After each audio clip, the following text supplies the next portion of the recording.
This program is brought to you by Link TV for educational and non-commercial use only.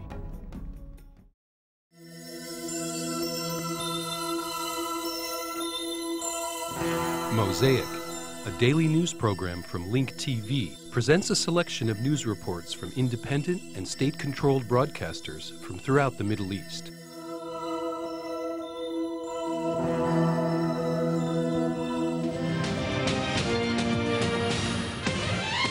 أهلا بكم من جديد. أعلنت إدارة شؤون الانتخابات في وزارة الداخلية الكويتية انسحاب 5. Department of Election Affairs in the Kuwaiti Ministry of Interior announced the withdrawal of 5 parliamentary candidates.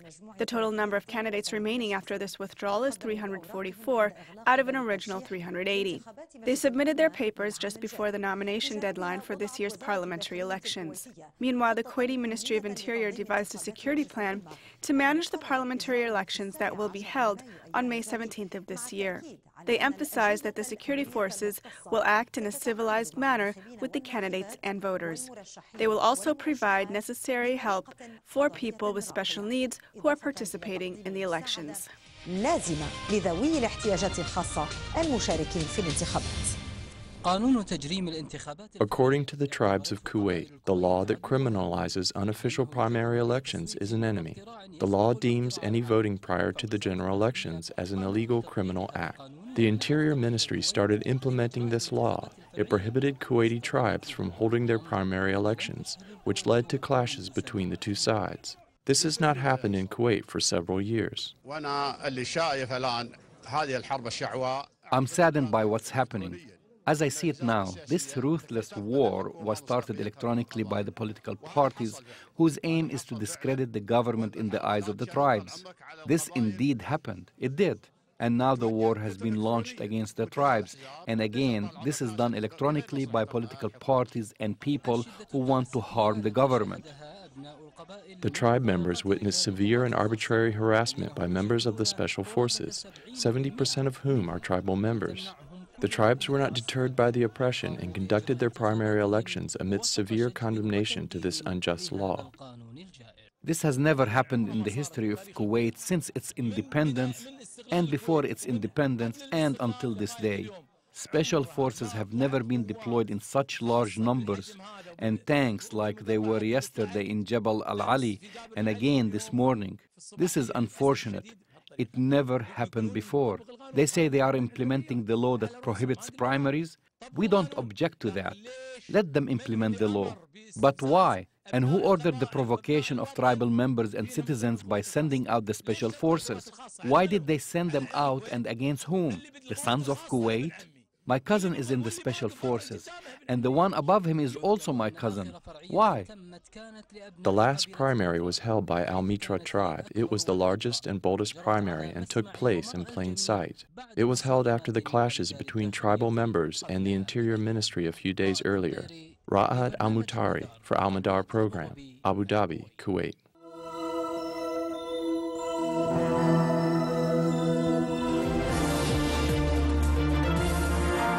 In Lebanon, the files of the cameras planted at Beirut International Airport and the communication network which Hezbollah has established have exited the framework of political controversy. The government has decided to remove the director of airport security and considers Hezbollah's communications network as illegal. It will pursue everyone who is involved in it. A third decision has also been made. The government has decided not to respond to a demand by the workers' union to raise the minimum wage. Thus, the union has, for a second time, pledged an all-out strike tomorrow. There are real fears that the situation will become uncontrollable. Elian Shatri from Beirut. هي الجلسة الأطول في تاريخ الحكومات اللبنانية. It was the longest in the history of Lebanese governments. The cabinet meeting lasted more than 10 hours as they discussed many hot, complicated, and exploding files, starting with the 2 files of the airport camera monitors and the communications networks, which Hezbollah is involved in, and ending with fixing the wages. Regarding the cellular telecommunications network, which Hezbollah has erected throughout the Lebanese territory, it is considered illegal and represents an attack on the state's sovereignty and public funds. While the ministerial cabinet was in session, the Deputy Secretary General for Hezbollah, Sheikh Naim Qasim, was announcing during a television interview that his party's special communication network is part of the weapons of the resistance, and tampering with it is like tampering with their weapons. This raises concerns regarding the course of action that Hezbollah will take in response to the government decisions. Regardless of any decision coming out of the Ministerial Council, the only exit we have is through the return to the Arab Initiative.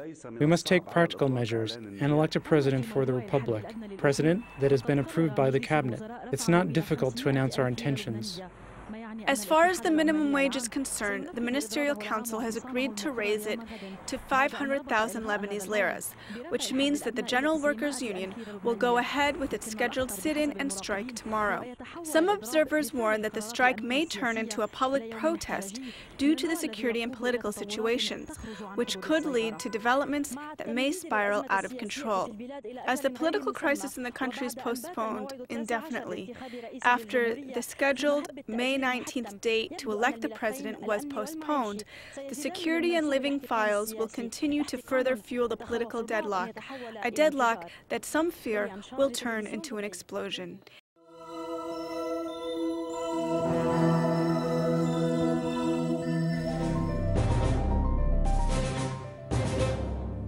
In a public poll conducted by Al Jazeera, several Egyptians have rejected a government resolution to increase fuel and cigarette prices. The resolution was approved on Monday by the Egyptian parliament. Fayrouz, amidst this, more than 200 taxi cab drivers in southern Sinai went on a strike to protest the price hike and the decision of the committee overseeing the parking services to increase taxi fares. The price of diesel went up. It's not right what they are doing to us. They reduce the price of one thing, then they go around and increase the prices of 50,000 other things. This case may very well summarize what has been said about the Egyptian reaction to the government's decision to increase fuel prices. The fuel increase, which was issued at night, came as a surprise to most Egyptians, who felt its effect the following morning.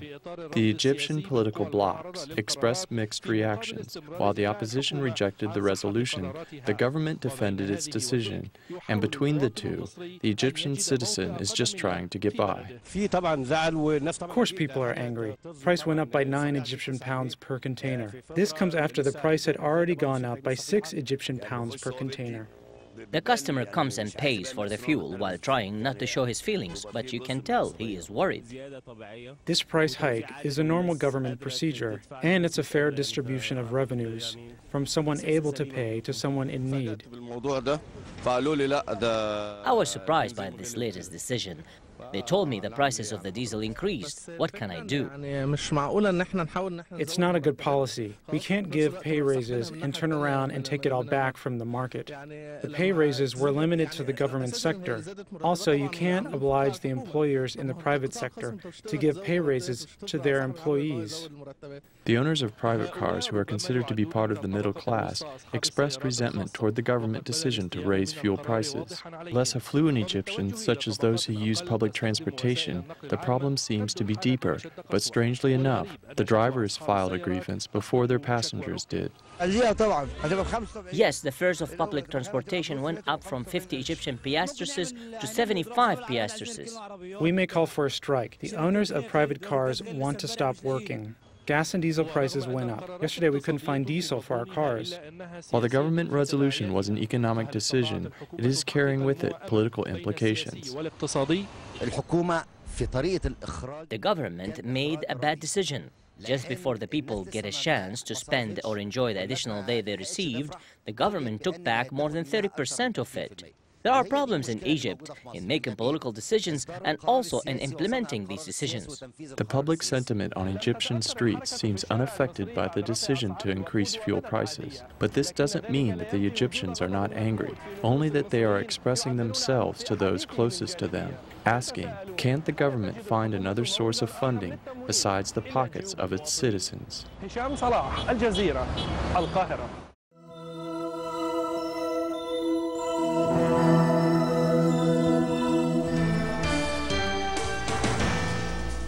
عليكم مشاهدينا الكرام. نتناول اليوم في قضايا إفريقية مستجدات الوضع الأمني في الصومال بعد مقتل القيادي. In this episode of African Issues, we will examine the recent security developments in Somalia following the death of Muallim Adam, also known as Abu Hassan al-Ansari, a senior operative in the so-called Al-Shabaab al-Mujahid, or the Young Mujahedeen movement. Al-Ansari, who is believed to be behind many of the recent attacks in the country, was killed in a U.S. airstrike. His death is considered to be a major setback for the Mujahedeen movement. Parallel to that, some breaking news has developed on the Somali front, pointing to a growing U.S.-Israeli intelligence influence in the region. The U.S. attack on the Mujahedeen movement shows a connection between the deteriorating security situation in Somalia and the global polarization. It also raises several questions regarding the type of interests the U.S. is trying to protect in this part of the world. What is the nature of the political situation in Somalia, especially from a tribal point of view? Amidst these political changes, we need to examine the political future of Somalia, an East African nation with regional strategic importance. Let's watch the following report. In a military operation described as exceptional, Muallim Adam Hashiaro, a leader from the Young Mujahedeen movement, was killed in Somalia. Based on credible intelligence information, the U.S. military carried out an airstrike in central Somalia, killing Adam and several activists from the Mujahedeen movement. The death of Muallim Adam is considered to be a major blow to armed opposition movements in Somalia. Prior to the invasion of the Ethiopian forces to Somalia, Adam was a member of the Islamic Courts Union. After the formation of the Eritrean-based Alliance for the Liberation of Somalia, Adam left the courts and accused them of adopting a secular belief. Then Adam formed the Young Mujahedeen movement, which has become a nightmare for the Somali coalition government. The attack on the Mujahedeen movement carries with it two indications. While it sheds light on the internal situation in Somalia, it points to a growing U.S. influence in the African Horn region. The attack comes after the Somali government forces, which are backed by the Ethiopian army, have failed to maintain security in the country. This news comes as government institutions around the country have become prospective targets by armed fighters. In addition, many Somali towns have fallen under the control of armed fighters, which indicates that the backed government forces are losing grounds to Somali armed groups. Meanwhile, the U.S.-led war on terror and the deployment of regional powers to reorganize Somalia's internal affairs have hit several political barriers. This comes after the opposition had accused the Ethiopian forces of committing violations against Somali civilians. Moreover, it seems that armed groups are increasingly gaining momentum among the Somali public, which is considered to be a society of a tribal structure. Can Somalia achieve stability? A question that is not easy to answer, especially considering the absence of a national consensus in the country and also considering the negative role played by world powers to keep the situation in the region unchanged.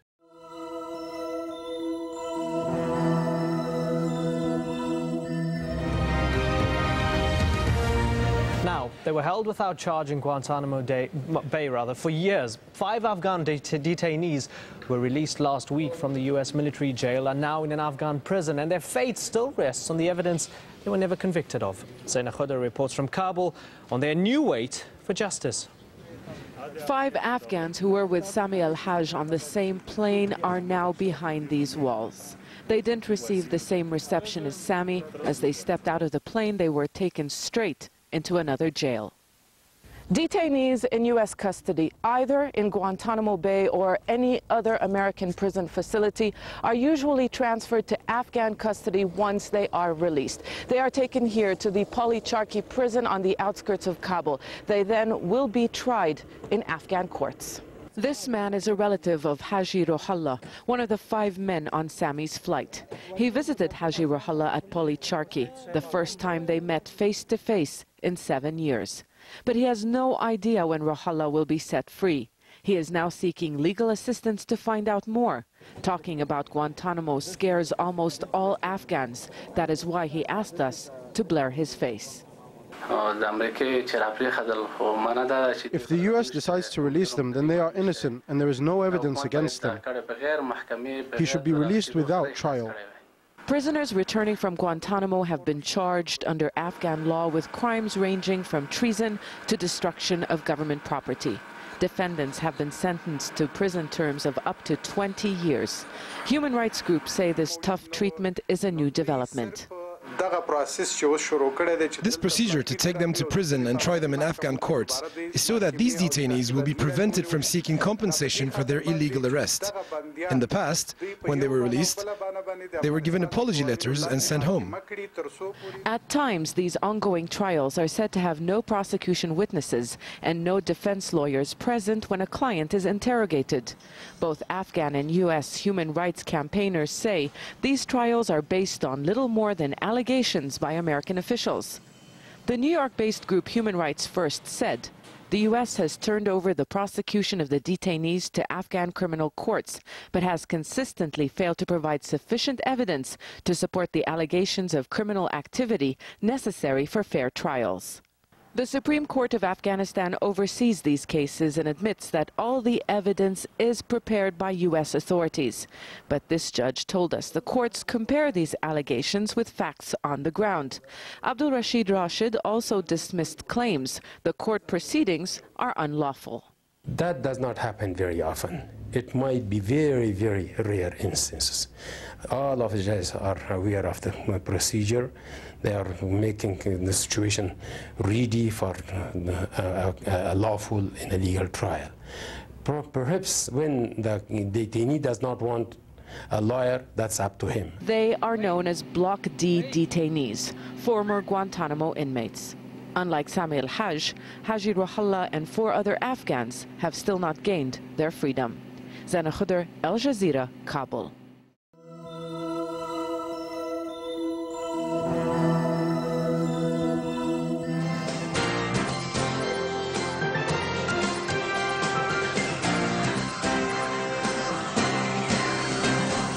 Dramatic developments in the latest investigation of Prime Minister Ehud Olmert. The Jerusalem District Court today allowed the publication of one detail of the case, which has been cloaked in a veil of secrecy by a court gag order. Police petitioned the courts to allow a foreign national connected to the case, who is currently in Israel, to give preliminary testimony in the case. This for fear that the foreigner may not return to Israel to testify should a trial become necessary. However, the court stressed that approval of the request will not mean that the Prime Minister will necessarily be indicted. However, the Tel Aviv District Court today rejected a petition by 3 news outlets, Haaretz, Yediot Achronot, and Channel 10 News, demanding that the gag order be lifted, allowing other details of the case to be revealed to the public. Judge Daniel Be'eri said, after a careful examination of the material, that he believes lifting the news blackout would harm the ongoing investigation.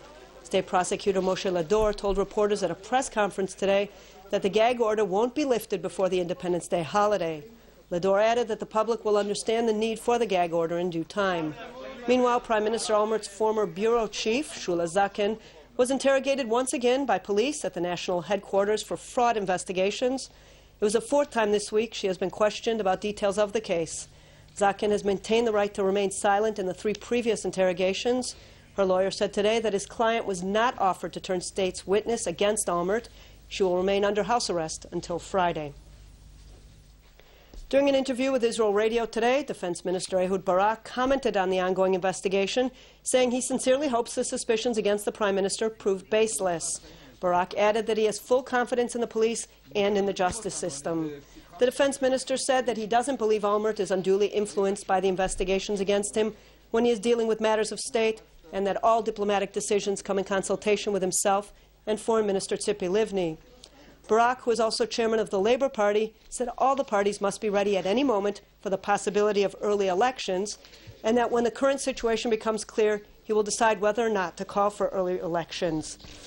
When questioned about Syria, Barak confirmed that Prime Minister Olmert has been passing messages to Damascus and that it is in Israel's interest to extricate Syria from amongst the country's enemies. Regarding Hamas, the defense minister said that Israel will not negotiate with the organization until it abides by the conditions of the International Quartet. He added that there are third-party contacts with the group regarding captured IDF soldier Gilad Shalit, but regrettably, there's nothing new to report on that front.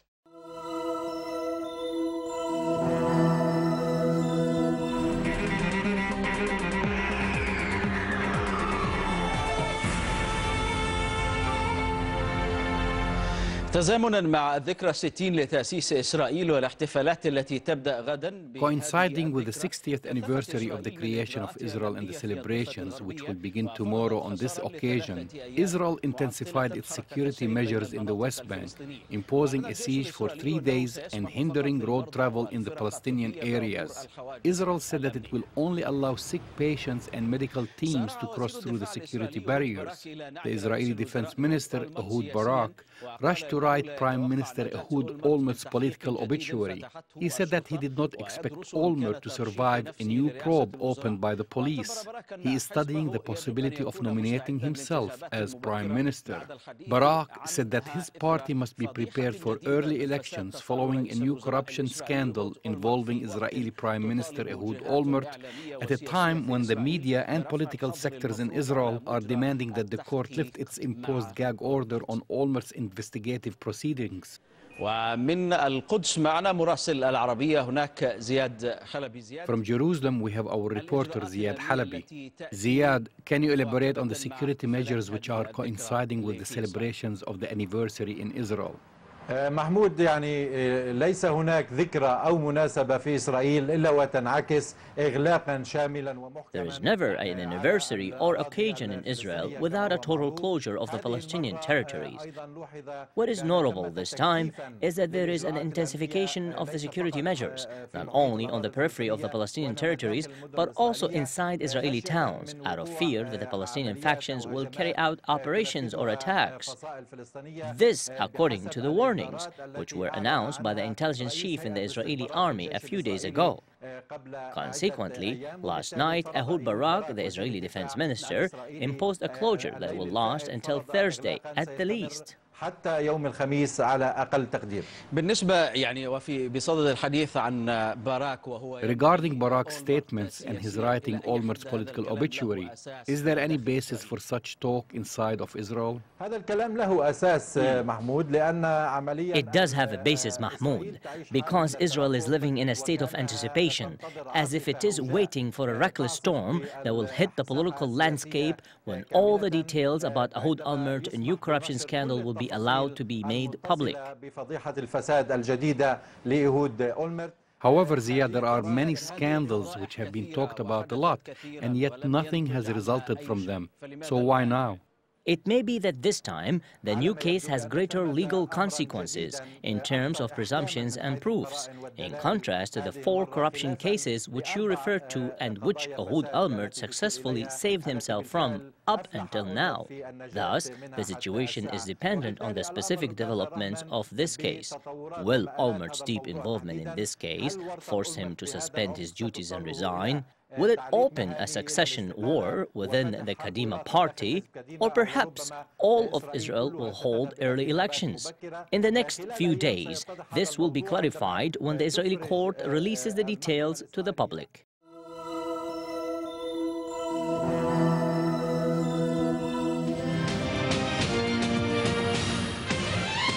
أهلا بكم من جديد. التقى رئيس الوزراء الإسرائيلي إيهود أولمرت في القدس الرئيس الفلسطيني. The Israeli Prime Minister Ehud Olmert met with the Palestinian President Mahmoud Abbas.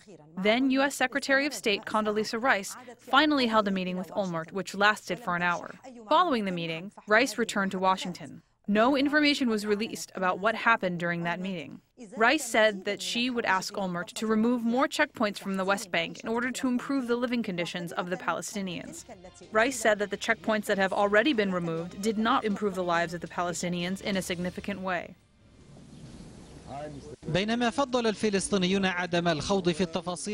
While the Palestinians preferred not to go into the details or expressing a great deal of optimism toward the peace negotiations, the Israelis tried to draw a positive view of what these negotiations can lead to. According to Israeli sources, security and border agreements were reached in the meeting between the Palestinian President Mahmoud Abbas and the Israeli Prime Minister Ehud Olmert in his official home in West Jerusalem. The agreement calls for land swaps in which big blocks of settlements will be exchanged with Israeli lands. It also calls for expanding the security responsibilities of the Palestinian Authority, like what happened in Jenin, before holding negotiations about East Jerusalem and Jenin. قبل الخوض في قضيتي القدس واللاجئين. I believe I believe that there is a very good chance that these negotiations will lead to tangible results for the benefits of the two nations, the Palestinians and the Israelis. I believe that the timetable that was specified in Annapolis is attainable, and we have been working hard to achieve it. However, the Palestinians has only said that the negotiations were thorough and serious. They have been trying to make Tel Aviv change its position on two issues. First is to improve the daily lives of the Palestinians, including the implementation of the cooling-off period agreement, ending the Israeli attacks, removing the checkpoints, and releasing political prisoners, all of which the head of the Egyptian intelligence agency, Omar Suleiman, has been working to achieve. The Palestinians also want to hold the final status negotiations on all remaining issues at the same time. We have reached an agreement with the Israelis, and they know this agreement very well. No agreement can be reached if we do not agree on all remaining final status issues. According to signed agreements, the final status issues include Jerusalem, borders, settlements, refugees, water, security, relations, and political prisoners. Today, President Abbas told Mr. Olmert that we're seeking peace and we want 2008 to be a year of peace, but we will not agree on a peace agreement at any cost. The Palestinian resistance, which is matched with soft Israeli tone, does not necessarily mean that the two sides will get what they want, which means other alternatives such as reaching an agreement on principles or framework is easier to achieve, especially when considering the corruption charges that have been made against Olmert, which may topple his government. Most likely, the two sides which are interested in these negotiations are looking for an exit strategy, such as an agreement on some kind of a document or a very general framework agreement, which means that all the final status negotiations will be put on the shelf until the American elections are held. I can't see a possibility for the negotiations to advance until after the elections. Despite the many Palestinian-Israeli meetings and despite the American mediations between the two sides, there is no hope for real peace. For peace to happen, negotiations must be accompanied by sincere intentions. لبرنامج المدار ماجد سعيد قناة أبو ظبي رام الله.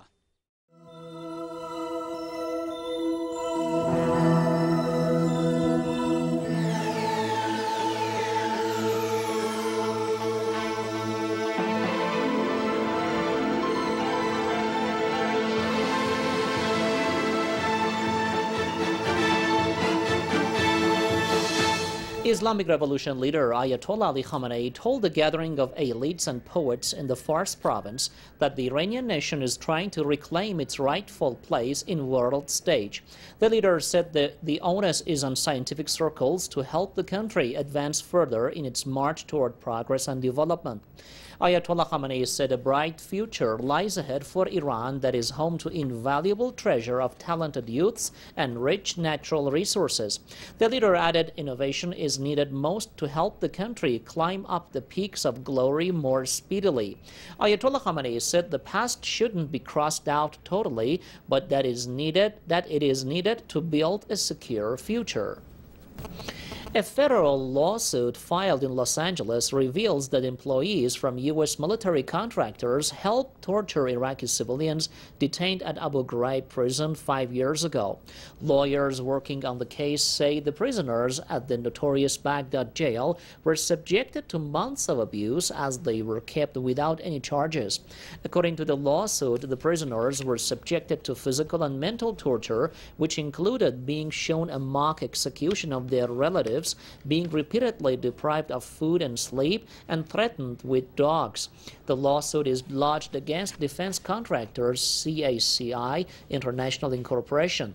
CACI has faced several lawsuits since 2004.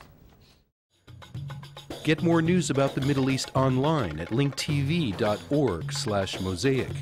The Mosaic webpage offers a complete archive of Mosaic programs, program transcripts, the Mosaic video podcast, and the Mosaic Intelligence Report, a weekly analysis of the hottest stories from the Middle East. The views expressed on Mosaic are those of the participating broadcasters, not Link TV or its sponsors.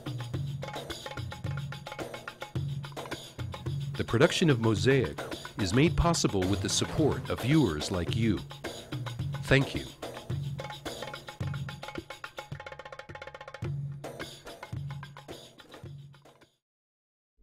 This program was brought to you by Link TV for educational and non-commercial use only. Link TV is the only U.S. television network devoted to global and national news, with uncompromising documentaries and diverse cultural programs. Programs which connect you to the world.